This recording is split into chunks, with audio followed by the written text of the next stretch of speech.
Welcome to Nevada Newsmakers. On the program today, is somebody taking shots at the governor and Senator Washoe, and the Harrah's merger is complete. Scott Craigie has the rundown. Sam, as you said, we have Sheila Leslie, who is resting up now that the legislative session is over. She had a terrific session, and she'll be here to give us a rundown of what happened there. And Don Marrandino, who's the regional president for Harrah, is talking about gaming. And coming up on the Power Pundit panel today, Martha Gould, Marlene, Lockard, and Randi Thompson. It's all coming up next on an all-new Nevada Newsmakers.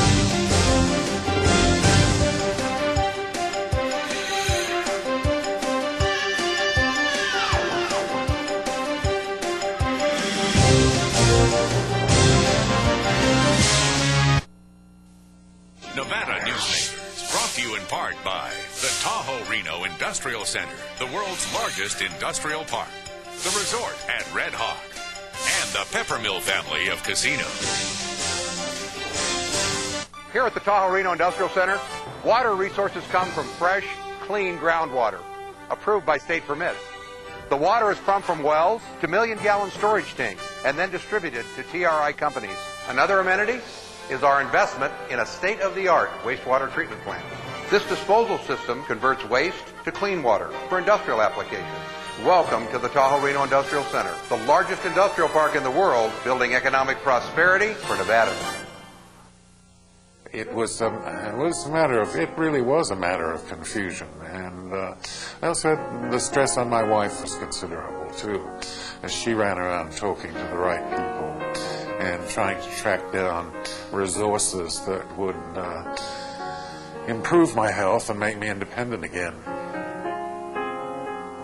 One-stop access for caregivers, NevadaCareConnection.org.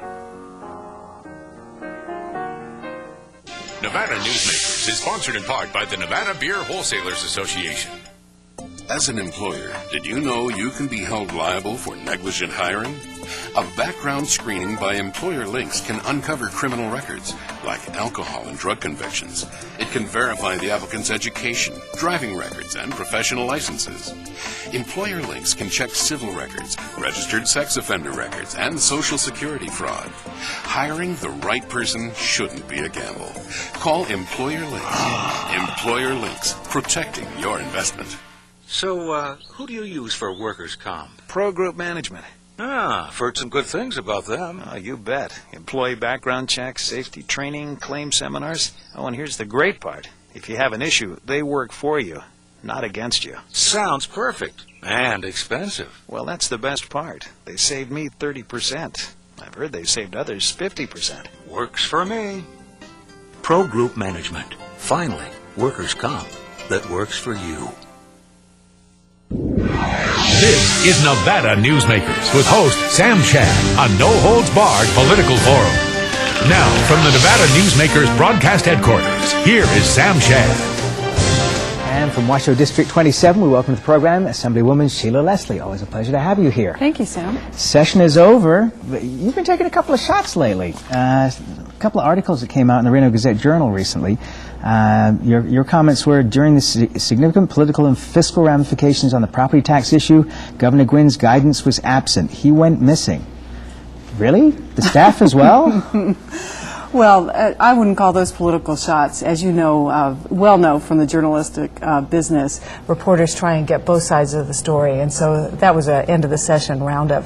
But it's true, the governor was not as involved. I mean, it's a fact in the property tax debate.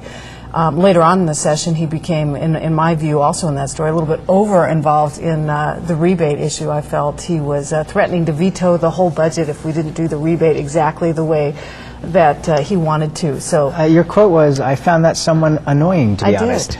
I did. But I mean, isn't that part of the political process, though? I mean, well, it's certainly give and take, and I don't expect the governor to agree with everything that I do, or vice versa. But I think threatening to veto the whole budget over something about whether the rebate is done this way or that way, I think that's a little extreme. Well, and you had the balance between the rebate and also Assemblywoman Buckley's prescription drug bill. Yeah, actually, the governor was always very easy to work with on that bill. I actually get along quite well with the governor. I was down in the Juvenile Justice Summit yesterday in Las Vegas, and he talked about being a Republican with a heart and a very caring Republican.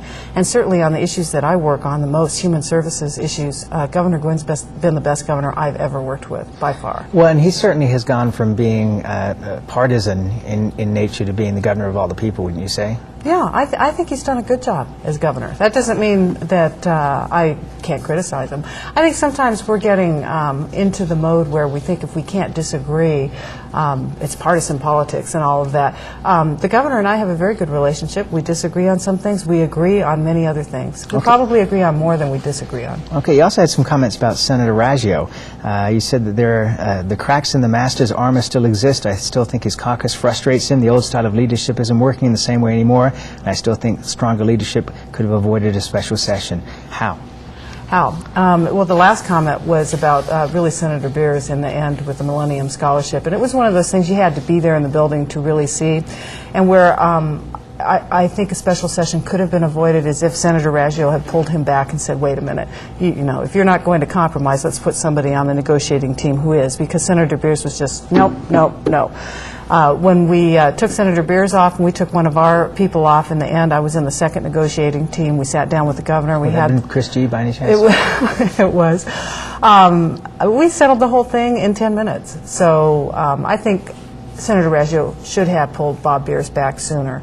But I also have a very good relationship with Senator Raggio, and I think he's done a wonderful job. Being from the North, I'm really happy that he's there. I hope he'll still be there next session to help us in the North. You know, there were some comments made to me before the session began that in some ways, despite the fact that we have this 120-day session, that in fact we're still dealing with it in the way that we used to when it was pretty much unlimited. And things aren't being done as quickly at the beginning as they should be to be able to make sure we get out in a special session. Now, I know property taxes was taken care of very quickly in the beginning, but do you think there are more ways to be able to streamline this process? I think every session we're getting better at meeting our deadlines. Every session has its own rhythm. This one started off late because of the impeachment trial of Kathy Augustine. Then we had the property tax crisis we had to deal with the deadline. And then the bills got backed up. So this session had its own unique flavor and rhythm that I think we'll be able to rectify last time. The big problem, I think, in this session came at the very end with the conference committees moving so fast and things. There was more slipping things in bills and not telling other people, even in your own caucus. I've never seen that much of that kind of activity before. And I think, Barbara Buckley, who will most likely be our next speaker, I certainly hope she will be, has talked about putting some extra deadlines and boundaries around that conference committee activity that I think will help a great deal. Okay, now if Barbara Buckley becomes speaker, do you move up? Do you have ambitions? I know Ralston called me the ever-ambitious Sheila Leslie, which my family found just hilarious, since I'm somebody who never even really intended to be a politician. I'll do whatever Barbara wants me to do. We're great allies, we're great friends. Our politics are very similar. So if she asks me to move up and help her, I'll certainly be there. Great session for mental health. Absolutely. What is the public going to see coming out of this? Well, starting on Friday when the new budget starts, we'll see more housing supports, more medication, more case coordination, more services for the mentally ill. In Las Vegas especially, they're going to see the mentally ill moving out of the emergency rooms into crisis beds. So I think the public will see more homeless, mentally ill people. They won't see them, actually. They won't be out on the street. Instead, they'll be in a supported housing environment. And they won't be as much in emergency rooms.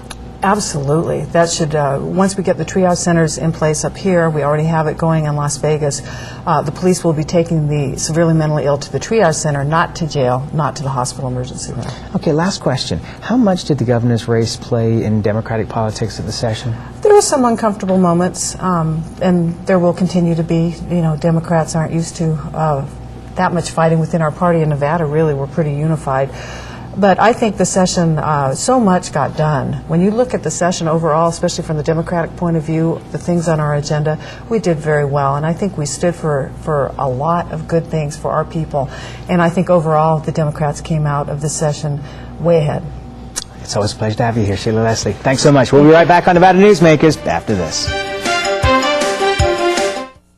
For a videotape copy of any Nevada Newsmakers program, call 775-857-2244. The tapes are $20 each, including shipping.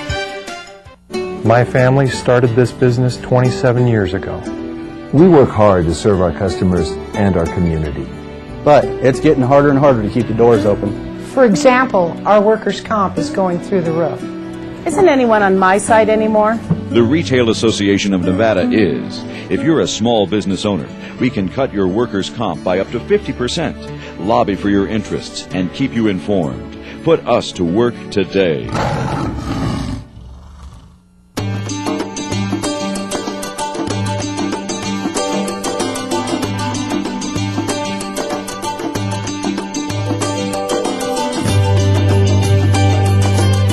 Thanks to an ongoing commitment by America's mining companies, more than 2 million acres already have been reclaimed. To learn more about reclamation or other aspects of mining, visit nma.org. The National Mining Association. Reno's best dining values are all at one casino, the Pepper Mill. You can enjoy great savings on our popular specials. Pepper Mill's coffee shop offers daily lunch specials, low-carb dining, and all your favorite comfort foods. You'll find sensational lunch specials featuring Reno's freshest seafood, sushi, pasta, and more at Oceano. And early bird specials at Reno's Premier Steakhouse and Romanza Ristorante Italiano. The best values are at the Pepper Mill. Where are you dining? Your best value in sight is here for you to see. From frames to lenses to eye exams, you're covered A to Z. Davis Optical, your best value in sight. Davis Optical Centers, with 2 locations in Reno and Sparks. Davis Optical, your best value in sight. And now, back to Nevada Newsmakers. And back on Nevada Newsmakers, we're joined by Don Marrandino, who's the regional president for Harrah's of Northern Nevada. Welcome to the program. Hi. Okay, let's start out. The merger is complete. What effects is that going to have on your employees? Because obviously you're the company that absorbed Caesars. Well, in Northern Nevada, we really don't have much of a difference. The Caesars Tahoe property, great property for a long time, has been sold to Columbia, and that went pretty seamless. And then the Hilton in Reno is going to be sold to another company relatively shortly. So our 4,000 employees there's really no difference in their job. You gave an interesting talk recently that I was very impressed by, which is that there are all different kinds of groups that you now have to market to within the same property. How do you go about that? Well, it's genographics, and it's kind of, if you throw a party every day, it's hard to make everybody happy. And we've kind of figured out where our market is, where our, what age people are, what likes they have, and we try to tailor different venues of entertainment for the 5 major age groups. From the seniors to the forgotten generation, which is 60 to 70, to the boomers, which this summer we're really going after the boomer generation with our concert series. We have the Eagles twice this summer outside at Lake Tahoe. We have Loggins and Messina, Sammy Hagar, John Mellencamp. So the entertainment is very easy to segment these folks.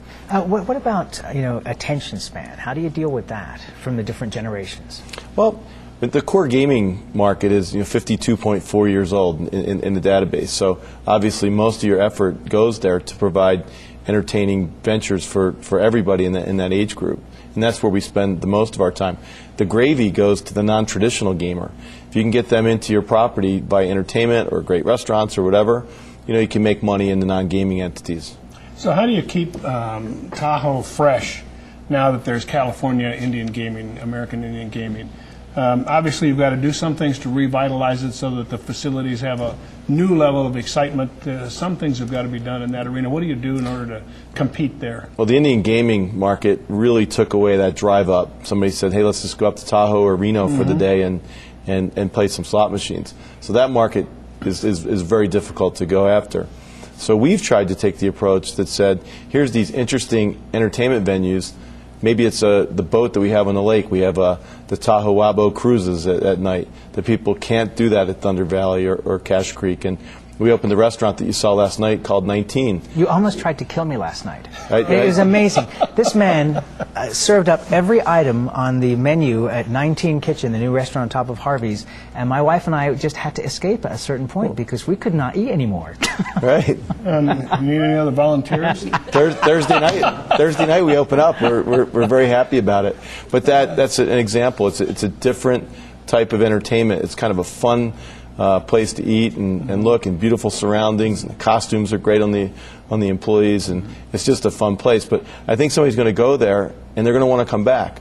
We opened up Cabo Wabo, which has been an immense success, that people just go down there on a weekend night that you saw on your other show. Just a lot of people there having a great time. I always try to sell tomorrow, not tonight.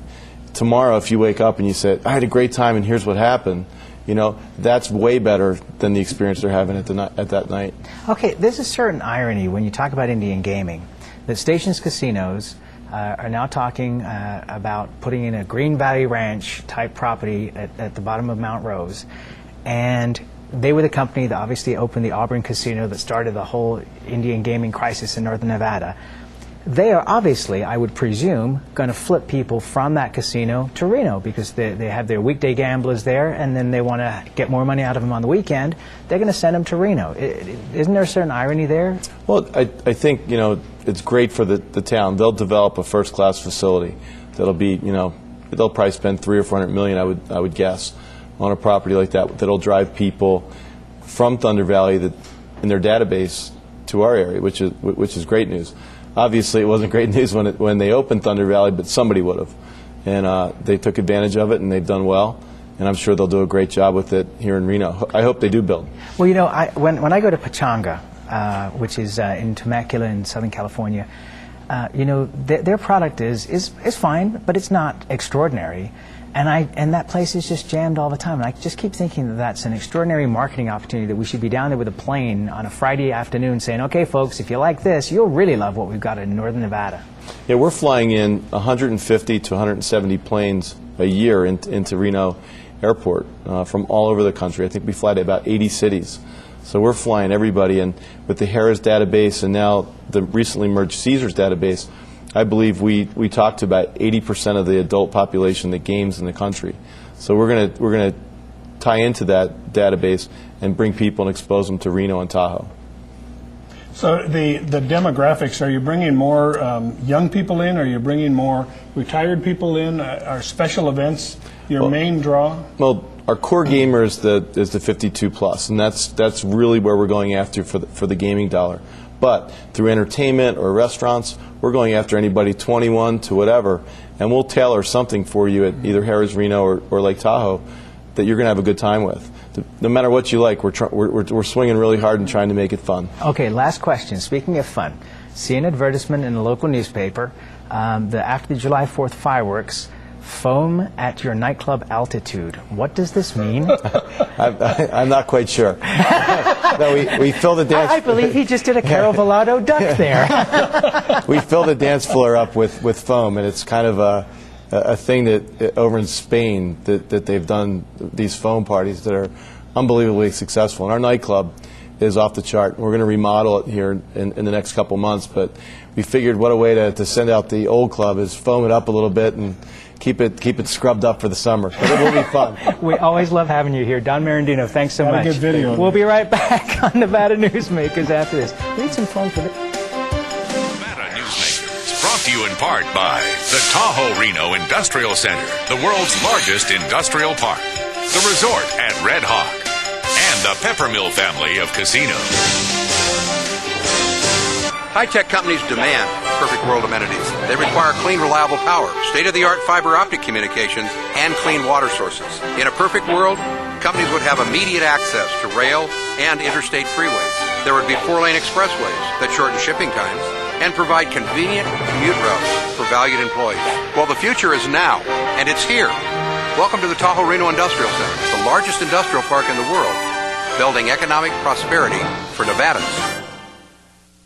South Reno's hotspot for food, fun, and friends is the Tamarack Junction. Play over 480 of the hottest slots and video poker games. Enjoy hot times and sizzling food specials at Sully's Sports Bar, Grill, and Nightclub.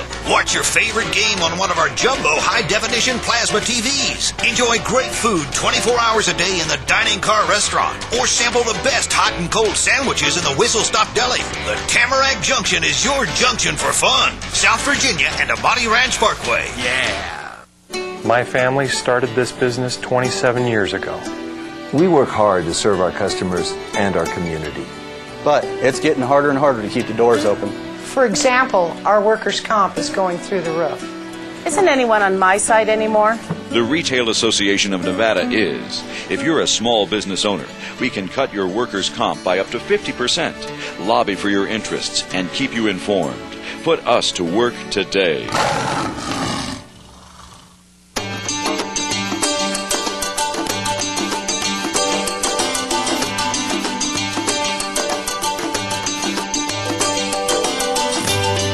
Many of the materials we rely on every day come from the ground, and modern mining technology brings them to us cleaner and safer than ever before. To learn more about America's natural resources, visit nma.org, the National Mining Association. And now, back to Nevada Newsmakers. I just want to let you know that Nevada Newsmakers is now available online by 4:45 each afternoon. The new editions will be at nevadanewsmakers.com with streaming video, so check that out. No excuses not to watch the show anymore. Say everything you want to say, because when you throw them a question, we're not going to get to speak again. I pretty much feel that's the way it's going to be. Martha Gould is here. We got the chatty women. We've got Marlene Lockard with Capital Strategies and Randi Thompson, our political analyst. Okay. And Martha. And why don't you say I'm now a nonpartisan? Well, okay. Do you want to explain why you're a nonpartisan? You've been a No. lifelong Democrat? Hiding in the weeds is what she's No, doing. I'm not. I became a nonpartisan because I'm really unhappy with the direction that both parties are going in. But I don't feel that the Democratic Party is really doing anything at this point except negativity. They're against, but I'm still waiting. Hello, what are you for? The party of no. Marlene. I couldn't disagree more. The party is alive and well and active, and Sunday I attended an event here in Reno, and over 300 active Democrats on a beautiful Sunday afternoon came together to talk about the positive issues and a positive agenda for this state Are and we for this talking country. to? Are you talking to yourselves? You don't hear it out beyond. I think that we need a better dialogue on the national level. Thank you. That's what but I think irritates me. the Democratic Party is alive and well and doing very well here in When Nevada. Jon Stewart was talking to Howard Dean the other day, he suggested that, hey, you know, I saw fake that. news. I mean, you know, we're right in there. But the discussion was that perhaps what the Democrats need to do is be like a shadow government, that every time that they disagree with the Bush administration, come out and say what they would have done in that circumstance. Yes. Is that a good idea, Randy? And you know, Where are the if, Democrats in the if dialogue the on Social party, Security? if the party would do that, then I would probably become a Democrat again. I am waiting to hear what they are going to do, not why they are against something, but what are they for. Bring out good solutions, because there are solutions out there. Well, we'll give Harry Reid your phone number so he can call you. Harry knows me very well. I know that, Martha. And he probably I love will never agreeing with speak to Martha me Gould. It's again. so rare for me to do that. Thank you, Martha. You know, Scott, You know, I'm 74. I can do or say anything I want. Yeah, like you had to wait. Yeah, sure. You're not getting away with that here, baby. Scott, we got a war in Iraq. You're a big supporter of public television, and the Republicans are going after public television. It seems like they've been staved off at this point. But isn't it time to think now in this world of 500 channels that perhaps public television can be taken apart and all the good programs put onto regular channels, and Sewing with Nancy dies a quiet death? Well, and of course, just so that everyone knows, I'm on the board of directors for Channel 5. And I am the past chair of the Citizens Advisory Board for KUNR. And truly, I think that there is still a very important role that is there for public television. When you look at Big Bird is probably the best example. There are some programs that have next to no audience, but the audience that they have really has to be there. And I'll leave it at that because I got a partisan position here that I really am nailed to. Because I listen to KUNR. I write them a check every year, and if Congress had cut the funding, I'd say, fine, I'll contribute $200 instead of $100. But a lot of people can't afford to increase their contributions. There is a public policy issue here in that you need to have access to information that is not driven by sponsors. But it is. No, it is not. It is advertising. No, they underwrite, but they don't impact They what they have say. commercials on. This is a fallacy. Yeah. No, it is not a There are fallacy. actual commercials on. It is not a fallacy. The They just don't have them in the middle of the program. difference is the underwriters don't drive what is done or said on the airwaves. And I got to come back in. You know, the difference is they don't take advantage of the audience that's pulled together by the programming, and do silly or dumb or idiotic things that television commercials do in order to get attention, or take advantage of the openness that these very young children, for example, that are watching Big Bird, take advantage of them to get them to buy, certain kinds of clothing or a new TV set. It's a Viagra-free zone. Marlene, are you staying out of this? No, I support public television, and all I'll say is I couldn't live without Jim Lear. Thank you. I still call it the McNeil-Lear report. I think we have you pretty well cornered.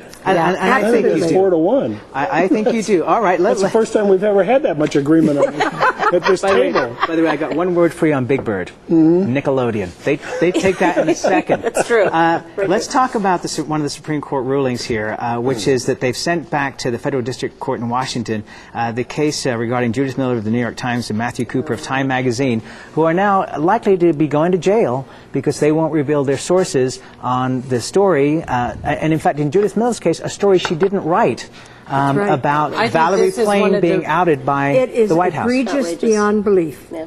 One of the more bizarre episodes, I think, in this country, that the person who wrote the story and outed the person is not involved and is not under threat of jail, but the two who did not are. It makes absolutely no sense. Okay, and Woodward and Bernstein next? It could be. And that's the truth. It could be. We need a federal shield law. We'll be right out of here. Right back after this. We'll be right out of here.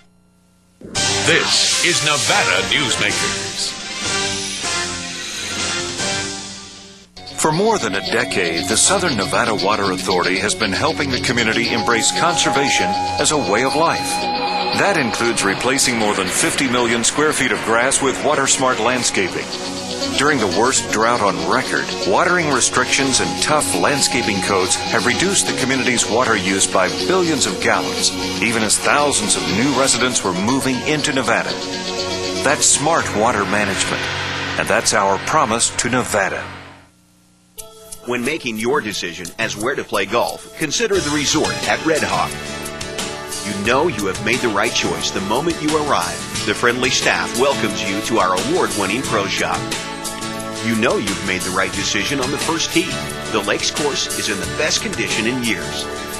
You know you've made the right choice after you've played 18 holes. The resort at Red Hawk, the right choice. On the next Nevada Newsmakers, we'll talk with Jeff Gurman from the Las Vegas Sun and nanotechnology. See you then.